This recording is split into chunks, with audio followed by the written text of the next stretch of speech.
city councillor proposes ownership limits on cats and dogs. City police concerned about meth drugs. And food trucks are popping up around the city.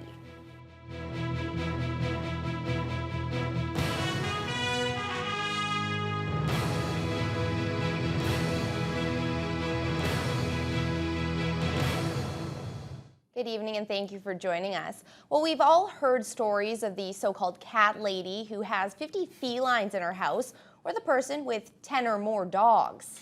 And it may come as a surprise to some that in Thunder Bay, that's completely legal. Many municipalities have a bylaw in place that limits the number of pets a person can have in their household or apartment.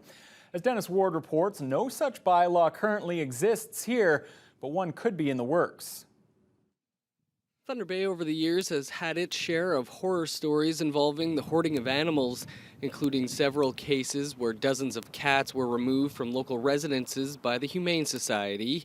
While these are extreme cases, Councillor Aldo Roberto says it's increasingly becoming a problem. There's been hoarding issues where people are starting to hoard not only products and material things, but also animals.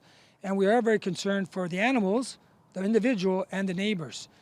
There's issues, there's been situations in our city in apartments where people have 10 cats and dogs. Roberto is asking city staff to look at bylaws other communities have in place to limit the number of cats and dogs kept in homes and apartments. There was some surprise at a local dog park that no limits currently exist. I think it's a good idea because a lot of people get carried away and have too many of them, and then the pets suffer. And, you know, usually you hear of very unsafe and unhealthy conditions for both the pet and the owner. If someone has the accommodations to, say, foster or have a certain number of dogs, and they can do it appropriately without damaging or risking the health of the animals, then that should be fine. But if, say, someone has 10 dogs in an apartment, I feel that that's ridiculous and it shouldn't be allowed. 2 or 3 dogs, 2 dogs a household. I think any more than 2 dogs is a little bit much. Bylaws in other communities can vary quite a bit. In Oshawa, a person can have 3 dogs and 6 cats. Kenora limits pet owners to 2 cats and 2 dogs. Roberto is calling for a report back on the issue by the end of the year. Dennis Ward, TBT News. A small fire on the roof of Northwood Park Plaza last night caused minimal damage, but one firefighter was injured. Fire crews were called to the mall just after 7:45 yesterday evening. The fire was contained on the roof line near the Dollarama store. The investigation revealed that a roofing contractor was doing repairs earlier in the day and a blowtorch was the probable source of ignition. 5 pumpers attended the scene. The firefighter was hurt after reportedly falling off a ladder. He was taken to the hospital with minor injuries and has been released. Earlier this week, Thunder Bay police arrested 2 men after a search of their homes revealed a cache of drugs and money. Police also recovered a stolen handgun, but what was most concerning to officers was the recovery of more than 500 methamphetamine pills. It may not be the first time that methamphetamines have shown up in Thunder Bay, but police say they're certainly uncommon. There's no evidence to confirm whether or not the drugs were manufactured in the city. Police also say there are currently no known meth labs in Thunder Bay, but note it's concerning to see this type of drug appearing at street level. While we maybe have had some indication that that drug has existed in the past, to actually see a quantity like this of over 500 pills is a concern. It's a very dangerous process by which these drugs are actually put together. Adams says both men that were arrested were known to police. Thunder Bay home builders continue to have a busy construction season. The latest stats from Canada Mortgage and Housing show 2013 is looking to be another banner year. During the month of July, there were 37 single-detached housing starts around the city. That's the same number as we saw in June and 9 more than in July of 2012. There was also 1 duplex started last month. For the year to date, there have been 103 single-family homes started and 64 multi-unit starts for a total of 167. That's 38 more than at the same point last year. Officials with the CMHC say we're on pace to exceed 200 single-detached home starts for the 2nd year in a row. Well, they're commonplace in a lot of Canadian cities, and now they're starting to emerge here in Thunder Bay. Since just last week, 3 mobile food trucks have begun operating in the city, and more are on the way. Nate Jones went to talk to these new entrepreneurs. No longer do city residents need to go inside to order some lunch. The food truck craze has hit Thunder Bay. With a name based out of a famous Dr. Seuss book, Cindy Lou Who's is taking a bite out of the food industry. At Lou Who's, you'll find comforting favorites such as pulled pork sandwiches and the Chipotle chicken. Owner and former accountant Chandra Tomisto says this was a welcome change from her last job. Tired of being tied to a chair and tired of working for the man, and this is what I love to do, and it makes me feel good to see other people enjoy what I cook for them, and this is a lot more rewarding, and I don't want to do my own books. Tomisto has been in business for just over a week now, and so far her truck has been well received. Down at Marina Park, people are going Dutch. Since early last week, the mobile Dutch eatery has been serving up snack foods to marina goers. Savory croquettes and smoked sausages grace this menu, but what seems to be popular are the poffages. Here in Canada, we call them something else. In North America, we consider pancakes to be a breakfast item. Not so in Holland, and like I said, it's eaten any time of the day, especially at special events, at going to the market, fairs, things like that. Very popular. Also taking a bite out of the food industry is the local Motion Truck, which is operated by Pine Tree Catering. They launched their food truck just last Wednesday. And starting next week, Gallo Restaurant on Red River Road will also be hitting the streets to bring their Portuguese eats to the public. All of the owners of these businesses are utilizing Facebook and other social media to spread the word and let people know where they'll pop up next. Nate Jones, TBT News. Well, if you've passed by Cook Street just off of Court over the past week, you've probably already seen it. And if you haven't been by yet, you should really check it out.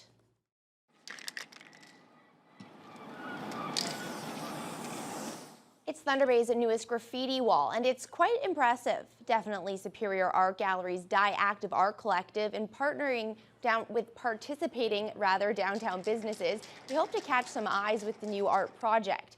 DESUP's Laura Northway says they typically seek out walls that might otherwise be a target for vandalism and transform them into something beautiful.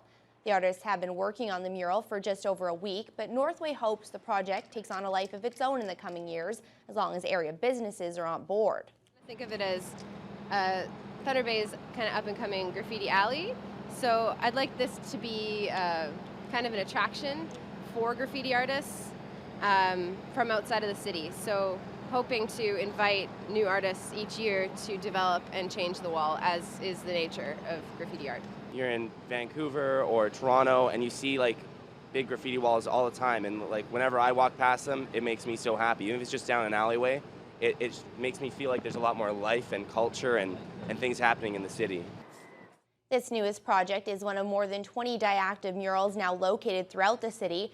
Northway believes they're helping to change the public's perception of graffiti art while showcasing the hard work of some talented artists. Well, it's not the only women's 5-kilometer race in Thunder Bay, but it's certainly the only one like this. Tomorrow morning marks the first ever Dirty Girls Thunder Bay Mud Race. And already the event is generating a buzz in the city. 750 women making up 150 teams have signed on to participate in the unique event, raising more than $125,000 and counting for the local Cancer Society. The 5-kilometer course includes 16 military-type obstacles, including a wall climb, mud pit, hay bales, a grease pole, basically anything to get the participants dirty and muddy, says organizer Charlotte Brown. And the fact that we don't have one close by here, I think that was the hype. And we live in Thunder Bay in northwestern Ontario. I mean, we are country people, a lot of us, and we love the mud and we love being outdoors. That's just the way Thunder Bay is. So, and who doesn't want to be a dirty girl? Start times are staggered throughout the morning and afternoon. The race begins at 10 a.m. at this old barn in Murillo. Due to the enormous popularity of the event, Brown is already toying with the idea of expanding the race and opening it up to men next year. Officials with Thunder Bay's Recreation Division say the cooler summer weather has been affecting attendance at outdoor splash pads and pools, and the new attraction at Marina Park has also seen a significant decrease. Today at the Prince Arthur Landing splash pad, there was hardly a soul to be seen. Clouds and cool winds kept most families away. The operations coordinator for Marina Park says attendance has been cut in half compared to the previous year. Only 12,000 people have made their way to the water park, while last year saw roughly 30,000. But thanks to some help from the Skateboard Coalition, the Marina Skate Park has more than doubled its numbers. So we have over 8,000 people, kids that we've counted, or people that we've counted down here at the Skateboard Plaza this year. So there's lots of activity happening there, not much in the water. So at least there's something else for people to do of all ages. Like I said, the Skateboard Coalition's been down here doing a fabulous job. Although there are no official numbers, the city aquatic supervisor says attendance at the 3 outdoor pools is down 20% this year due to the cooler temperatures and the large amount of rainfall. The pools will remain open until summer begins next month. The Marina Park splash pad is to stay open until September 15th, unless, of course, it starts snowing before then.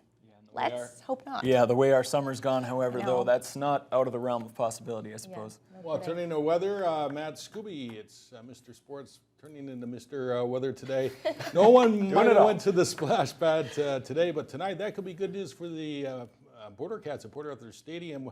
With the windy conditions, they could have a hard time keeping the ball in the old ballpark tonight. Yeah, no kidding, and that would be good for them. Hopefully it's not going to start snowing, but again, you never know at this rate. It was interesting today. We did hit a high today of 20, but Environment Canada released their monthly overview of what happened last month. Thunder Bay actually set the coldest daytime highs on July 26th, 27th, and 28th. So we set a record on those days, which is pretty wild. But it was 20 degrees. Keeping things cool today was that wind, gusting up to 38 kilometers an hour coming out of the northwest. So that's what kept things cool today for the most part. Having a look, as Ranji just mentioned, tonight, the Woodchucks of Wisconsin are in town to wrap up their 2-game series tonight at Port Arthur Stadium. 17 degrees, mostly sunny skies, but as Randy mentioned as well, that wind is going to persist this evening, gusting up to 27 kilometers an hour, which will cause, again, hopefully the ball will stay in the ballpark for the Border Cats. They struggled with their pitching, but we'll see what happens tonight. But bring a jacket. It's going to get cool. That temperature is going to drop, be 13,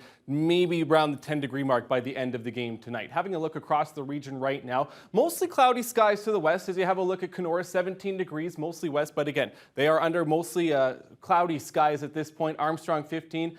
Greenstone, as you have a look at Greenstone, 16 degrees right now. Sault Ste. Marie at 17 degrees, sunny skies.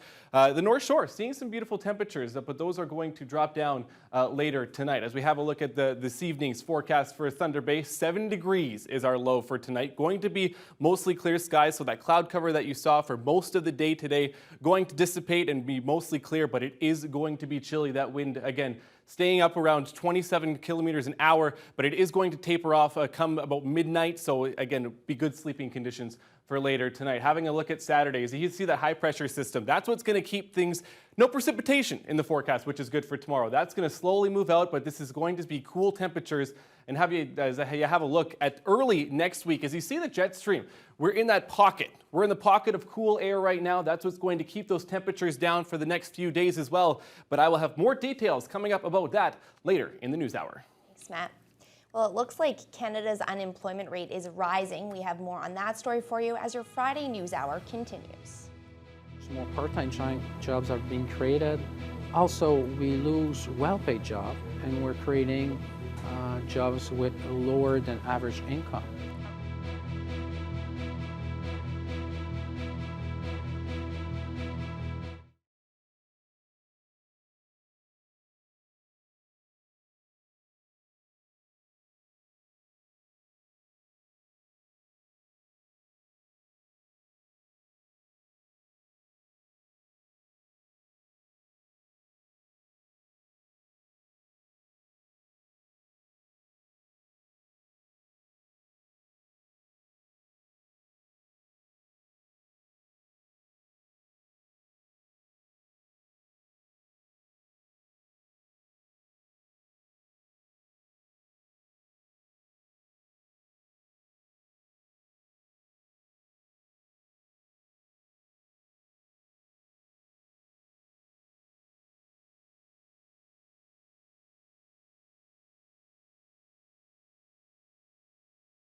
The latest numbers show Canada lost jobs in July, pushing the unemployment rate up 0.1%. Locally, our jobless rate was pegged at 6%, down slightly from the 6.1 recorded in June. As Catherine Cullen reports, our young people especially had a tough time finding work this summer. Good coffee isn't the only perk of Anna Rogers' job as a barista. She knows she's luckier than some of her university classmates when it comes to finding employment. Good money and good working with good people and a good employer. Like, those are the three main things. The latest numbers show that in July, fewer young people were hired than last year. Also hurting the public sector, which lost many thousands of jobs. In the economy as a whole, Statistics Canada says 39,000 jobs were lost, pushing the unemployment rate up 0.1% to 7.2. The numbers are worse than many predicted, but economists caution against putting too much emphasis on 1 month, instead looking at the broader trend. It's bumpy, but I do think it's still healthy, so I wouldn't be too discouraged by this 1 month. In fact, the unemployment rate is almost exactly where it was at this time last year. Still, economist Sébastien Lavoie says he's concerned about the rate of job creation and about the quality of those jobs. There's more part-time jobs that are being created. Also, we lose well-paid jobs, and we're creating jobs with a lower than average income. A reality not lost on Anna Rogers. For the most part, like, you can find a job. Finding a good job is really the trick. Catherine Cullen, CBC News, Montreal. Wildlife officials in New Brunswick spent the day removing dozens of animals from an exotic pet store in Campbellton. Earlier this week, 2 young brothers died in the apartment above the store when a python escaped its enclosure and asphyxiated them. As Bridget Noel reports from Campbellton, some of the animals are destined for zoos, others were not so fortunate. 27 creatures were removed from Reptile Ocean today, including an anaconda, some sulcata tortoises, some dwarf crocodiles, as well as other snakes and lizards not permitted in New Brunswick. The job of removing and relocating these animals proved to be a challenge. Wildlife officials were forced to make a difficult decision. We were not able to find suitable accommodations for the American alligators anywhere in Canada. We've been trying all this week, and we've tried this morning, even up till now, but have not been able to find suitable accommodations. So those 4 animals will be euthanized. The 4 alligators were given a lethal injection. Their bodies were carted off on stretchers and will be disposed of by the Department of Natural Resources. Now hundreds of animals remain inside the building legally, and as crews pull back, owner Jean-Claude Savoie is set to regain possession of his business. Now the RCMP hasn't been able to tell us what happens next, but they do say their criminal investigation is ongoing. Reptile experts were pleased with the way the animals were cared for in the days following the tragedy. The government did an amazing job of having the animals cared for by the original staff. City officials say this is the end of one chapter of the tragedy. But for a community in shock, this story is far from over. Tomorrow, a funeral will take place for Noah and Connor Barth. Bridget Noel, CBC News, Campbellton. The parents of Rtea Parsons say charges laid in her case are bittersweet. The 17-year-old died in April after attempting suicide. Her parents said she told them she had been sexually assaulted 2 years ago and harassed after a photo of the alleged assault was circulated on social media. Yesterday, 2 teens were charged with making and distributing child pornography. Carolyn Ray has more. With people around the world watching, Halifax police announced the charges late last night. 2 18-year-olds, one accused of distributing child pornography, the other with making and distributing child porn. I can tell you that we hope that today's arrests help the entire community to heal. Rtea Parsons' story has largely played out as trial by social media. Today, that continued with opinions flooding in, many wondering why a sexual assault charge wasn't laid. Police said the evidence didn't support the charge in Retea's case. They were even texting messages to people that Rtea was drunk when they were having sex with her and she was throwing up. If that's not evidence of sexual assault, we've got a big problem. Ratea's father says his daughter first told him 2 years ago she was sexually assaulted by up to 4 boys. Police said yesterday was the first time the teens were questioned. To not speak to them once during a 1-year investigation is absolutely inexcusable. Police say much is misunderstood about this case, and they needed time to build a case on facts, not theories. But at this sexual assault victim support center in Halifax, staff are hoping this opens a dialogue, and they're worried victims may not see it that way right now. One of the concerns that has come up for many people is if police aren't going to lay sexual assault charges, then what's the point of coming forward? What's the point of telling my story? With attention now shifting to the actions of the investigators themselves, Monday the government will announce who is conducting a review of how the prosecution and police handled the case. Carolyn Ray, CBC News, Halifax. An oil sands company has taken reporters on a tour of a wilderness area damaged by a leak of thick, oily bitumen. It's been seeping into waterways and land since June. The company's president says it should have done more to let the public know. Briar Stewart has the story. Thick mix of bitumen and water seeps up through the earth. And at this Canadian Natural Resources operation in northern Alberta, it's been doing it for months. We do not want to see this damage occurring. We're very sorry it's happened. We're going to do everything we can to make sure this is cleaned up. 200 workers are now focused on that at 4 different sites throughout this remote area. If you take a look, you can see the oily sheen on top of the water, but what you can't see is that below the surface, bitumen is seeping out from under the ground. The company says it's contained the 1 million liters that have leaked so far. But the question is just when will it stop and how exactly did it happen? CNRL says the problem lies with a faulty well, but Alberta's energy regulator says it's still too early to say that definitively. Dozens of birds, frogs, and small mammals were killed, so now crews have set up deterrents and noise cannons to try and keep the animals away. The spills that CNRL tells us about is there's one within what I mentioned before, the preservation area. The spill is near traditional land used by Cold Lake First Nation, and band members say they haven't been given enough information about just how much of the environment has been impacted. So how does it make me feel? Well, I feel cheated out of my ability to practice my way of life. CNRL says they are talking to the First Nation community, but admit they could have done more in the beginning. I think if you go back and look at hindsight, we weren't communicating quickly enough to the public. So it's a lesson learned for us. Their main concern now is the cleanup. It's expected to cost about $40 million, but with bitumen still seeping out of the ground, there's no timeline for just how long it will take. Briar Stewart, CBC News, near Bonnyville, Alberta.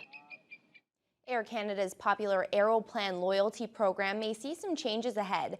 The company that owns Aeroplan may ditch CIBC Aero Gold Visa as a partner and close a deal to use TD Bank's Visa cards instead.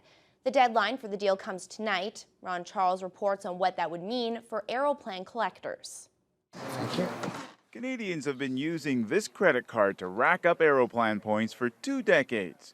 But next year, that will all likely change. Air Canada's popular loyalty program is planning some traveling of its own, ditching CIBC as its card partner to cross the street and sign up with TD Bank. CIBC has until midnight tonight to try to match the $100 million deal. Patrick Soika runs a website that's all about loyalty programs. What they'll see in the future once TD comes on board is a card with probably a larger sign-up bonus, healthier earning on the Aeroplan miles side, and a partner who's really willing to push the partnership with Aeroplan. With 4.5 million members, Aeroplan is Canada's second most popular loyalty program after Air Miles. The change in card partners would have no effect on the points people have collected in their Aeroplan accounts, which are completely separate from the credit cards. But CIBC Aero Gold customers may soon have to decide whether to switch credit cards along with Aeroplan. I don't bank with either of those. I just happen to have a CIBC Visa, so I guess I would try to get a new Visa. I am with TD and Scotiabank, so as long as I'm with TD and Aeroplan, I'm good. As long as I get to that trip to Jamaica, everything's fine. The proposed change in credit card partners comes along with changes in the way points are collected and used. They're removing the 7-year expiration policy on the miles, so now your miles will last forever as long as you earn or redeem at least 1 mile per year within the Aeroplan program. Aimia, the company that owns Aeroplan, has set January 1st next year as the start date for both the plan changes and the proposed credit card switch. Ron Charles, CBC News, Toronto. It's one of the biggest questions posed by kids. How are babies made? But when children ask, parents often struggle with the answer. As Patrick Fowler reports, one psychologist wants to help, and she's using modern technology to do it. Babies come from their mother's bodies. Shannon Fitzpatrick talks the talk. Her children have asked the question, where do babies come from? Lately, it's become harder to answer. But as they get a bit older, the questions become more specific, and sometimes, you can have that embarrassment factor. But now, as the saying goes, there's an app for that, designed by Jillian Roberts. I think parents don't quite know how to broach it. The psychologist spends her summers on PEI. She struggled with the topic with her own children.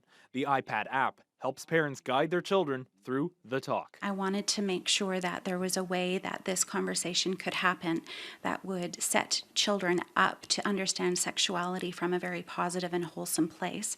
She spent years working with children and developed the app as an alternative to the internet, where, research shows, many children go looking for answers. It's not a safe venue, it's not a safe domain.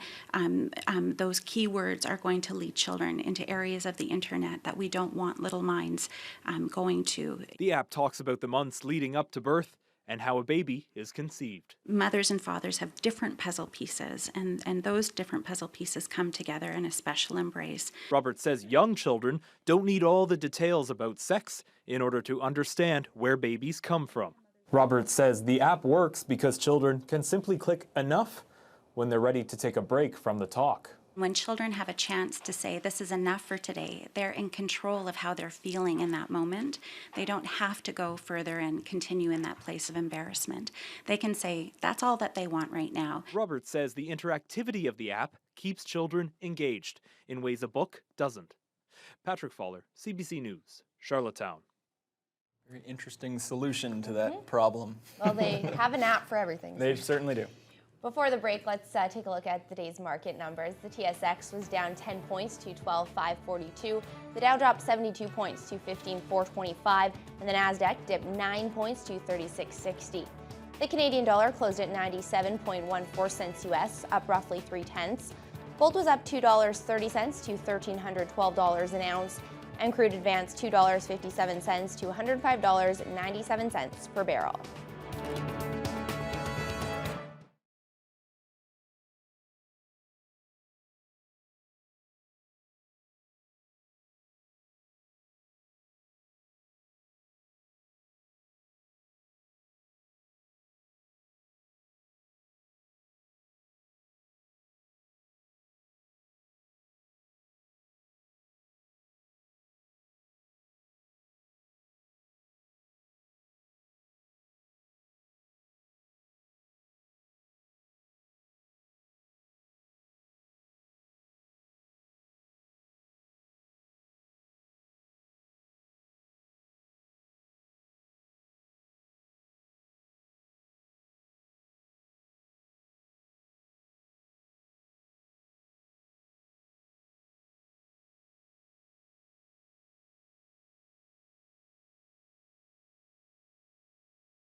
Well, it's one of those times where you wish you had somebody here up on the desk that knew anything about sports. Yeah. Not sure.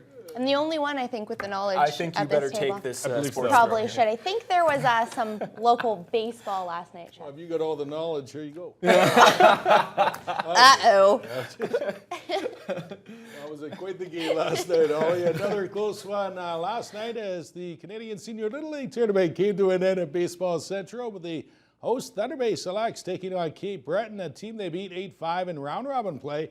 Matt Scooby recaps the championship game. A huge crowd on hand at Baseball Central to take in the final of the Canadian Senior Little League Championship on a cool August evening. Select strike first, top one, man on first. Tommy Biley lifts a fly ball to left. Tyler McKinnon can't track it down. Bryson Obey on his horse scores all the way from first. Biley ends up on second with a double, and it's 1-0 Thunder Bay.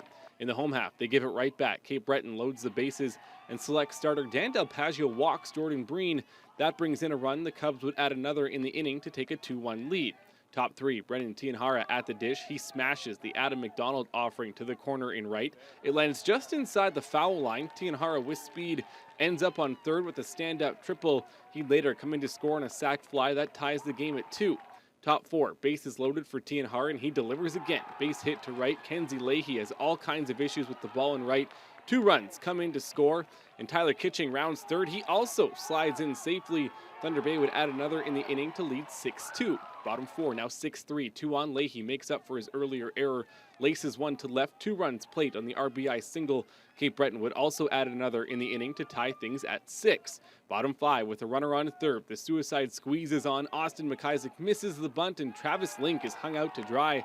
Not sure if that was a miscommunication, but the Selects will take it. Top 6, Thunder Bay with 2 on. Biley added again, bloops a base hit to right. 1 run scores, then the throw from the outfield is offline. That allows Obey to also slide in safely, and the Selects are back on top. It's 8-6. In the home half, now 8-7. Runners at second and third. Jordan Sampson ground ball to short. Obey gets the out at first, but another run plates to tie the game at 8. Next batter is Breen. Grounder to second. Kitching comes home with it, but the throw is high. Leahy scores the go-ahead run as the Cubs come back and put up 3 runs in the 6th to lead 9-8. After Patrick Leahy struck out the first 2 batters in the 7th, he gets Max Ridholm to ground out to end the ballgame, and the Cape Breton Cubs are this year's Senior Little League Canadian champs. They're the first team from Nova Scotia to win the title, and after the game, comebacks were the hot topic. Yeah, that was pretty huge. It was we were down, but we weren't out at any time. We got a team there that can come back at any given time. You know what? We battled hard all week, even district tournament to get here, and coming this close. We're one play away, 1 run. Could have made the difference today, and but I tip my hat to them. We battled, I think, 3 or 4, I think, comeback wins this week, and you know what, the kids got nothing to hang their heads about. It was a great week. Matt Scooby, TBT Sports. Well, the Border Cats will try for the series sweep at Subway Field tonight at 7:05 as they take on Wisconsin. Danny Shields will make his debut on the mound for the Cats. They manhandled the Chucks 16-3 last night. Snapping an 8-game slide, Dylan Becker swatted a grand slam homer. He's got 9 on the year. Their second half record, a less than impressive 7-25. Round 2 now, the PGA Championship in Rochester, New York. Australia's Adam Scott has never won this major, which is the final one of the year, but he's in position to do so, dropping the birdie putt. He had the clubhouse lead at that point at 7 under par, shooting a 268. Canada's David Hearn entered the day a shot off the lead. He would stay at 5 under par early in his round, remaining in contention as he sets up the birdie putt, but he faded late and he ended up with a 76, so he is well back at even par. 4-time champ Tiger Woods shot a 71 yesterday. He continues to struggle, missing the fairway on the par 4 second. He's now on the back 9, trailing by 9. Late in his round, Robert Garrigus had moved into a tie for the lead with Scott. He is money with this long putt. Other notables, Justin Rose is 3 shots back now. Former champ Martin Keimer trails by 5. The new leader is Jason Duffner. He has grabbed the lead at 9 under par. Former Ottawa Senators head coach Jacques Martin has been named an assistant coach with Pittsburgh, and former Maple Leafs captain Doug Gilmour traded his son Jake earlier in the week to the Niagara Ice Dogs. The Kingston Frontenac's GM says it was a family decision aimed at increasing his son's odds of making it in Major Junior Hockey. The way our team's set up, there wasn't a lot of room for somebody to come in this year, and there's other teams that inquired about him, and Again, I think the biggest thing is that I didn't want people saying he's on the team because of me. So again, people are speculating. I don't care. If I made the wrong decision, what wrong decision? If my boy improves and gets the ice time and has that opportunity to do what I did, then I did the right thing. So it's got nothing about me trading my son. This is giving him an opportunity to go play junior and to succeed. And it's not set that he's going to make that team either. And if he doesn't make that team, I can trade back for him in a year. The Lake University Thunderwolves have recruited forward Kellen Ainsworth. The Thunder Bay native played college hockey last year at Lake Superior State in Michigan. At the Rogers Cup tennis tournament in Montreal, Canada's Vasek Pospisil, the first Canadian to advance to the semis since 1969. We're waiting for that footage. I don't know. Oh, here it is. And his quarterfinal opponent, Nikolai Davydenko, would pull out with bronchitis. Early in the first set, he was trailing 3-0. So the BC native will face Milos Raonic, who needed 3 sets to get by Ernest Gulbis. The first set went to a tiebreaker with the hard-serving Canadian from Thornhill taking the opening set 7-6. Gulbis bounced back to take the second 6-4. Raonic would win it 6-4 in the final set. So we've got an all-Canadian semifinal tomorrow for the first time ever at the Rogers Cup. And one of them is going to go to the final. There's a prediction. Canadian tennis has never been stronger. For the first time since 1972, 7 Canucks made it out of the opening round at the Rogers Cup in Toronto and Montreal. And with young talents like Milos Raonic and Pospisil and Eugenie Bouchard leading the way, Tennis Canada says its national program is on the rise. Peter Armstrong reports. It's been an undeniably Canadian week for tennis. A well-timed and well-earned spotlight on Canadian players. Yes! Pospisil! 5 Canadian men and 2 women made it to the second round of the Rogers Cup. And he finishes it off. Milos Raonic is now ranked number 16 in the world. Eugenie Bouchard has soared from 144th to 62nd in world rankings this season alone. The two of them leading a field of Canadians now making a splash on the international circuit. Look at that. It's definitely very positive to see. And it's just accumulation of work coming together for many, many of us. The success is also the accumulation of a lot of work behind the scenes. The building of a tennis star, after all, starts early. 11-year-old Liam Drexel has been playing since he was 2. I play like around 5 hours a day. Yeah, every day. He's now the best under-12 player in the country, bound and determined to make it to the big leagues. He thinks he can if he can just hone some of his strengths. I want it to be my serve, but right now it's my forehand. Tennis Canada says it's invested millions in training, development, and infrastructure. This coach has been grooming Canadian kids for 35 years. He says the emergence of talent is the result of a focused look at the industry as a whole. Everything is rising together, the players, the coaches, the business itself. For years, kids like this would be looking for a chance to go and train with tennis programs in the United States. This California teenager came here to train. You know, I've been here for about 1 month, and it's, you know, he's completely changed my game, and I came up here and I won a tournament just right off the bat. What they want is this, a major with all the fanfare, the crowds, and a chance to play on the international stage. And this year's tournament convinced those Canadian kids even more that dream is imminently reachable. Peter Armstrong, CBC News, Toronto. Tonight in the CFL, the top 2 teams clash in Calgary as the unbeaten Saskatchewan Roughriders will face the Stampeders. Last night in Montreal, it took only 78 seconds for the game's first touchdown. Argos quarterback Ricky Ray, it's a 19-yard dart to rookie John Childs, who makes the nice catch along the sideline, 7-0 Boatman. Later in the first off, the pitching catch, it's Ray to Childs again. The rookie's got his 3rd major of the year, 2nd of the game. It's 14-zip, 21-0 in the first for the Argos. Chad Owens takes a missed field goal. He will bob and weave his way to daylight. 102 yards later, he will be in the end zone, and you could say the route is on. Second quarter, the Double Blue continue to pile it on as 2 former Eskies hook up. It's Raider receiver Jason Barnes for the 14-yard touchdown. 31-3 Argos at the half. They romp 38-13. And the Thunder Bay North Stars will hold a tryout camp at Port Arthur Arena. That starts tomorrow night. There you go. Looking forward to it. Teletalk tonight. George hosts Arnold. Yeah, he's got him on. Here you go.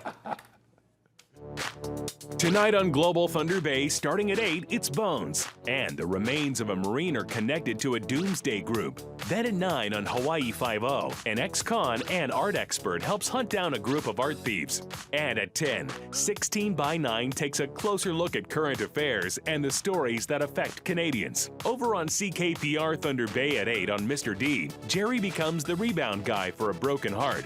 At 8:30, Ron looks at the growing friction between fact and fiction on The Ron James Show.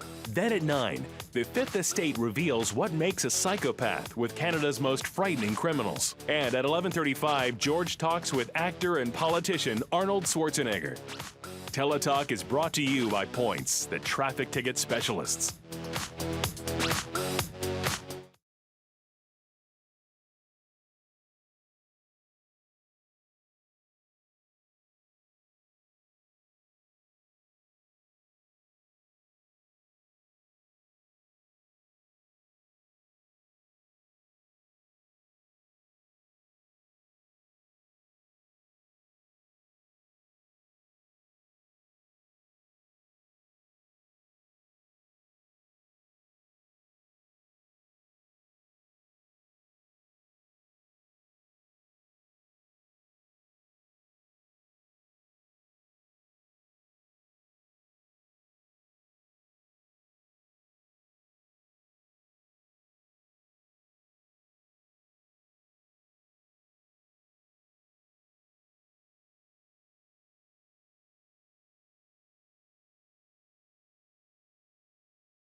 Well, I'm sure I'm not the only one in our city who's sick and tired of the rain. It seems like we're getting a little bit of it each and every day, but Matthew Scooby, as you were telling me during the break, that could all be in the rearview mirror. Indeed, Ryan Benazzo, it hopefully is in the rearview mirror. We'll go with that. Sure. For now, okay? Yeah, I'll get to that in just a second. For now, again, hit a high of 20 degrees in the city today. It did feel a little bit cooler because of that wind that gusted up to 38 kilometers an hour. But let's have a take a look at what's happening across the country right now. Beautiful skies out west in British Columbia right now. 27 hotspot in the country right now in Prince George. Vancouver seeing 23. Edmonton and Calgary both at 21 at this point, moving into the prairies. Saskatoon at 20 degrees, Regina at 18. Beautiful skies out there right now, though, all over the place. Edmonton under a little bit of cloud cover, but not so bad. Winnipeg 17, Churchill Oh, wonderful Churchill, only at 12 degrees. They always seem to get the short end of the stick as we take a look at what's happening in southern Ontario. Toronto, 25, but it did come out today when Environment Canada, I talked about this a little bit earlier, their monthly overview. They got over 180 millimeters of rain last month, and that's the highest since 1841. That's wild. Now, don't forget that they had 100 millimeters earlier in the month in about one day, but that's a little bit crazy. Ottawa, Montreal, 26, Quebec City, 22, both seeing mostly sunny skies at this point as we take a look at the East Coast. New Brunswick, southwest part of the province are under a rainfall warning right now, so St. John, Fundy National Park, they have a rainfall warning at this point. Charlottetown seeing some rain as well. Halifax at 21, cloudy skies as well. St. John at 20 degrees. As we have a look at the systems map, you see that high pushing from today into tomorrow. That's what's going to keep the precipitation out of the region. And it's as we move into Sunday, that high is going to go down, and this is where we're going to see pockets of precipitation come Wednesday. But for the most part, we shouldn't see anything too bad at this point. As we have a look at the region right now, what's going to happen tonight? It's high single digits. Under seasonable right now, which is, again, not so great, but that's been the case for most of the summer so far. 9, 7, Atikokan at 8 degrees, Pickle Lake up at 10 degrees. Also, across moving into tomorrow, Greenstone, 20 degrees tomorrow. Sault Ste. Marie also at 20, Armstrong 21. But the good thing is that it's mostly clear skies, so you can't complain about that. Thunder Bay, at this hour, 20 degrees, mainly sunny skies. Again, that wind is going to stay up there, going to continue for the Border Cats game tonight as well. Into tonight, going to drop down, going to get quite chilly, 7 degrees this evening. But again, that wind at 27 kilometers an hour, but it's going to taper off into about the midnight hour and as we move forward. And it's a good weekend to golf, I have to say. You know, when you have a look at like that, it's going to be beautiful out there. 11 degrees at 8 o'clock in the morning, noon 21 degrees, and then moving into 4 o'clock, 23, a beautiful evening tomorrow night as well. So if you don't get a chance during the day, then tomorrow night as well. But it is going to be an UV index of 7 or high for tomorrow. So be sure to grab some sunscreen before you hit the course. Having a look at our extended forecast Saturday, Sunday, look at that beautiful weekend. 23 degrees, mostly sunny skies, partly sunny skies on Sunday, moving into Monday and the early part of next week. Delightful on Monday, if you can believe that or not, with those sunny skies. Mostly sunny and sunny skies as the week continues into 22, 21. So beautiful temperatures to come for the next 5 days. You can't complain about that, as Ryan just said with the weather. But that's all I've got for now.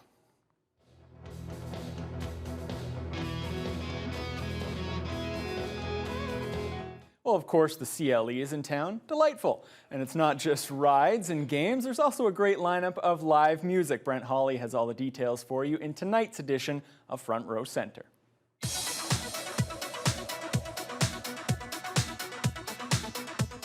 Well, hello, this is Front Row Center. I'm Brent Hawley, letting you know what's happening in the community of Thunder Bay. And let me tell you, in case you haven't noticed, the carnies are here. That's right, the CLE is in town. And that means, of course, you've got the rides, you've got the attractions, you've got the great food. But this year, you've got some great live performances. We've got female Aboriginal Entertainer of the Year, Cheyenne Havorka. She's going to be taking the stage tomorrow at 3 o'clock. Now, also tomorrow, CCMA award nominee Jada Dreyer. She's going to be performing at 4:15, and again on Sunday at 3. You don't want to miss her. Former Bud Country Talent Search winner Scott King and the Green Bank Band is happening on Sunday at 2. Plus, rockers Harlequin taking the stage at 9 o'clock on Sunday night. And there's going to be a hypnotist there as well, James Kellogg Jr. Be sure to check them all out at the CLE. Front Row Center is brought to you by Teleco. We hear you at Teleco, your T-Bay Tel authorized dealer, 601 Central Avenue. Well, it looks like there is no longer any love for the Love Boat. We'll explain after the break.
An old TV icon is officially retiring after 40 years in the business. The cruise business, that is. It looks like the Love Boat won't be making another run after all. It was known as Pacific Princess on the old TV show in the 1970s, but now the iconic ship that was used in the series is being sent off for scrap. The 42-year-old liner will be dismantled for its metal and spare parts, and not even Captain Stubing can save it. No doubt a sad day for fans of the Love Boat. Yeah, I mean, you'd think at least they'd put it in, well, I mean, I guess what type of a museum can really house it, but yeah, you'd think that they would do something with it. Apparently, I guess the show isn't loved the way it used to be. I suppose not. Well, recapping our top stories, a surprise to some, apparently it is currently legal for you to have as many pets as you want in your home, but the city is currently, could be drafting up a bylaw to change that sometime soon. And the Border Cats homestand continues at Port Arthur Stadium at 7:05 tonight. They'll be going up against the Wisconsin Woodchucks, and Matt Scooby will have the highlights for you later on. Yeah, I'm off there in a second. Beautiful weekend ahead, also the beginning of next week, so there you go. Thank you so much for joining us. Have a fantastic weekend.